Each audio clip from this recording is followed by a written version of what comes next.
Well, welcome back to Carolina Saltwater Living, y'all, where we are living with less because less is more. And that's why you're getting some cooking videos, y'all. A lot of people are just used to going out and eating all the time. Living with less means living with less eating out. And you have to learn how to cook those dishes that you love going out to eat. So today we are making carbonara. Two ways, y'all. I'll show you a traditional method to use it. Not Italian, don't claim to be, just like Italian food on occasion. And I feel like I've got a pretty good grasp on carbonara, on the traditional version and a more Americanized, kind of southern version that I actually prefer more. Guys, thanks for stopping in. Let's get to cooking. I'm going to show you two different carbonaras, and I'm sure one you will love. All right, good carbonara starts with good bacon in our house, y'all. This is thick cut, hardwood smoked bacon off of the pigs that we raised on the former homestead we were living on. And y'all, you can't buy bacon this good in the store. But I'm going to show y'all how to cut it like a pro. If I can get it out of the bag, like a semi-pro. But anyways, y'all, make sure all the paper's off of it. We used parchment paper to separate everything.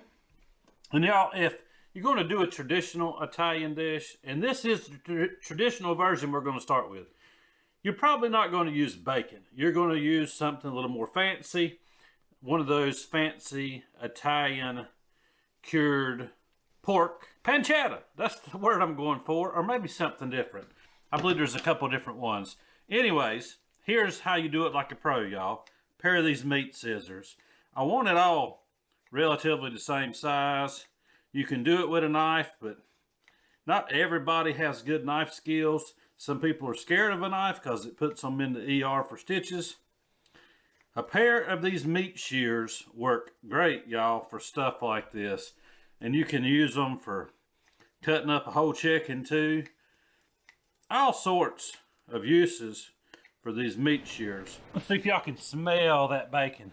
And I know y'all, I'm picking with you, but my sniffer's not the best in the world these days, but I can still smell that hardwood smoke. White oak and hickory is what I used on this. Ah, takes me back to when I was doing it. It was much colder weather then. But y'all, homegrown, homemade, it doesn't get any better. While that bacon is rendering down, getting some crispy bits on the stove, I need to shred some Parmesan cheese. The traditional carbonara that I make, I use a little bit of Parmesan at the end, put it over the top. However, on the non-traditional, we're going to use it in a different way. So I need to get about 1.5 cups or so grated, finely grated, that little fine. You can use a microplane if you have that. Or this is a microplane in this little 2-in-1 contraption here that we have, and it works pretty good. You're also going to want to go ahead and get some eggs out. I've got some store-bought eggs here. Lisa's trying to talk me into getting some chickens again, and we probably will end up doing just that. But for the carbonara traditional one, I like to have 2 eggs at room temperature. So they'll set them out and let them start loosening up. I'll try to remember to explain why when we get to the part in this process where we're going to be using them. We're going to be using eggs in the non-traditional too, but I don't have to worry about bringing them up to room temperature just yet. In the meantime, we get to grating some parm.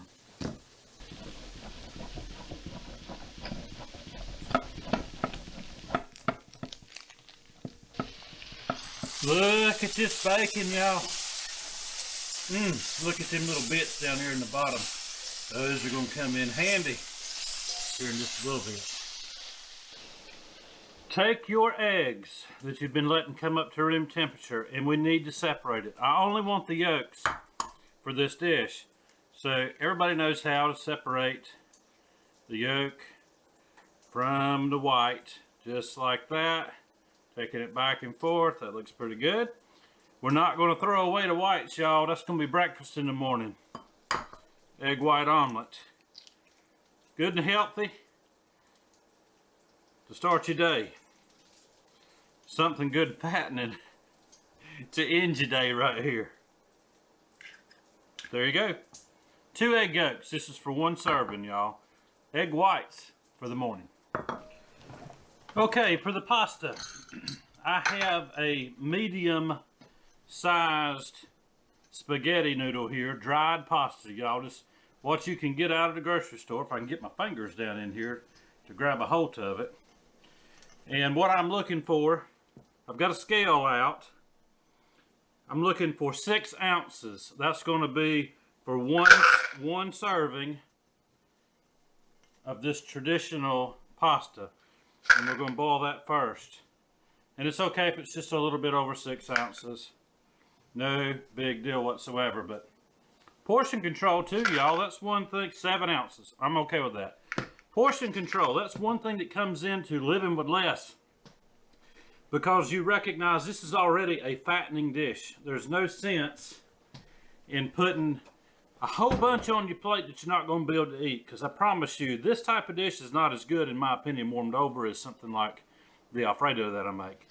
You want to go ahead and eat it fresh. So, salted water boiling, get it in there. It only takes a few minutes. Meet me back at the frying pan, because that's where this is all going to come together.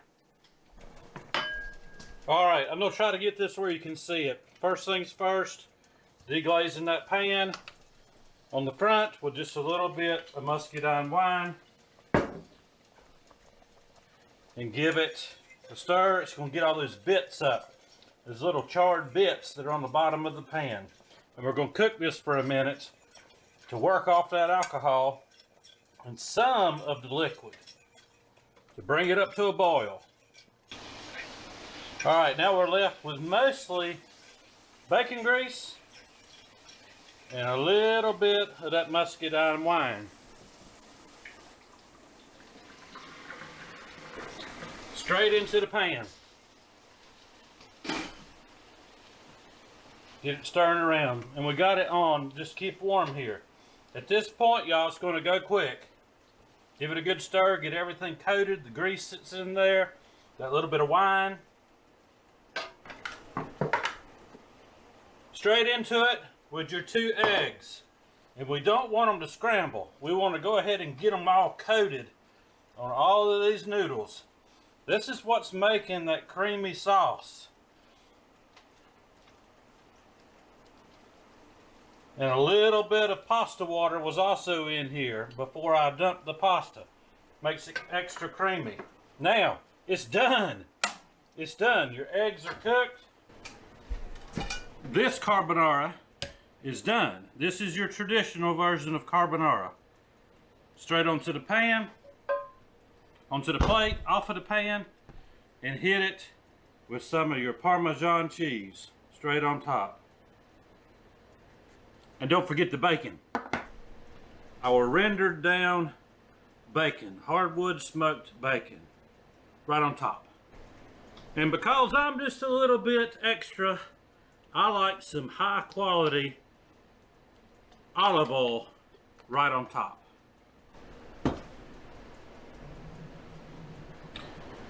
So what do you say we have a taste of this traditional carbonara? And check it out, y'all. It's very simple. It's extremely simple. You've watched me make it. You see just how simple it is. No need to salt it, because the water that cooked the pasta was salted fairly good, fairly heavily. And the bacon has salt in it from its cure. The Parmesan has salt in it. I'm drooling. This is really good eats, y'all. Check this out.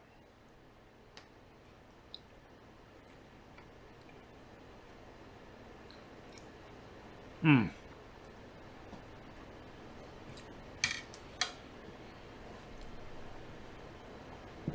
starting to second guess myself. That may be my favorite, the traditional. And yes, American bacon's not traditional on it, but to me, that's how I do it. This is just a fantastic dish, y'all. You want to impress somebody? Make them this carbonara. I've had it in restaurants. I've never had it any better than this right here. And that's the God's honest truth. Now, on to making the Southern American version of carbonara. I gotta have one more bite. All right, for the Southern American version, I have some bacon grease here from the fridge, about a teaspoon.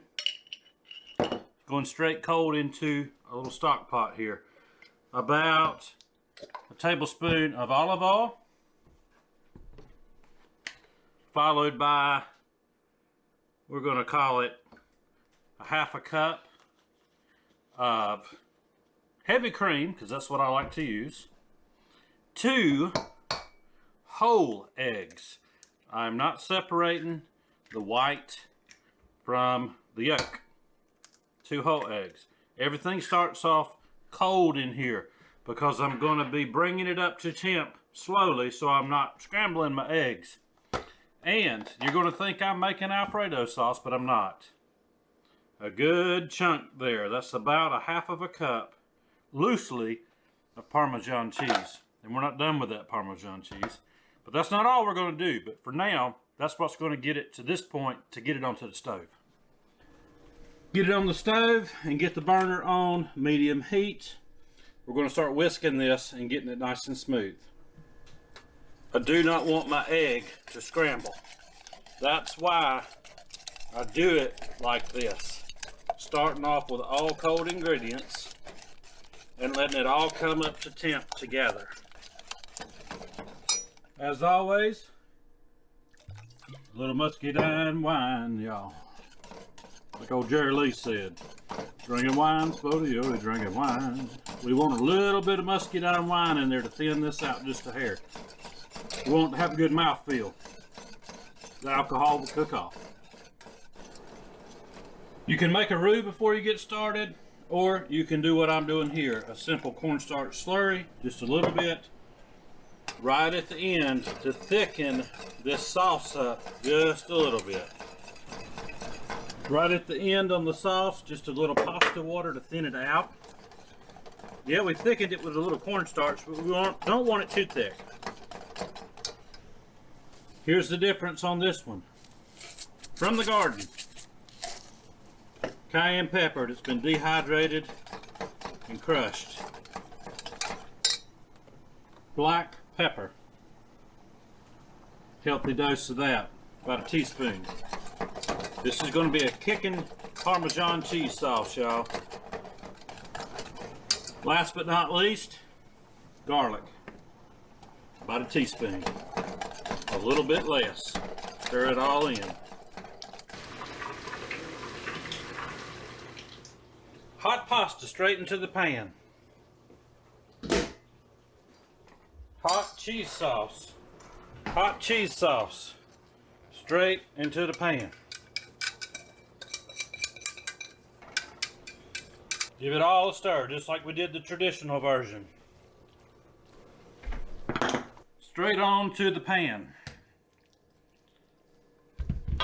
Bacon straight on top of that. All right, this is your Southern American version of carbonara. Not traditional in any way, y'all. And a lot of you are gonna say that's just Alfredo. Oh, hold up, I forgot something. Extra cheese, please. That's how I like it.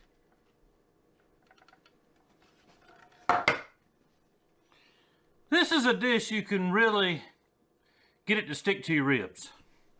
It's a hearty, hearty dish. All right, time for a taste test. And I will give my honest opinion between the 2 styles of carbonara. The Southern American one that I do, and the traditional one that I also do. This one's got garlic, red pepper. It's gonna be good.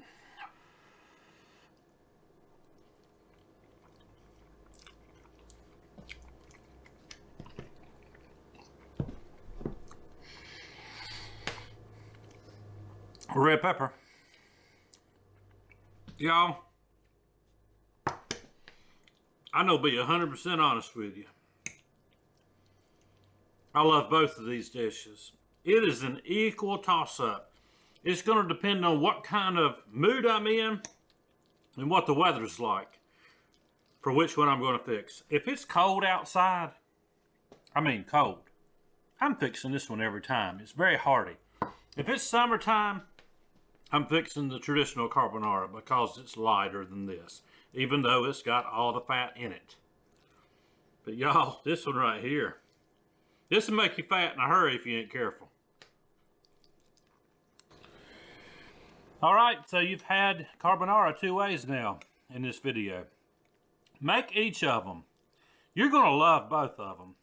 This one right here, I think would probably be better the next day as far as warmed up because of the sauce that was made. The traditional, you want to go ahead and eat that all at one time. Guys, y'all have a good day. And Lord willing, and the creek don't rise too high, we will see you on the next one. But make both of these carbonaras and let me know which one you like the best.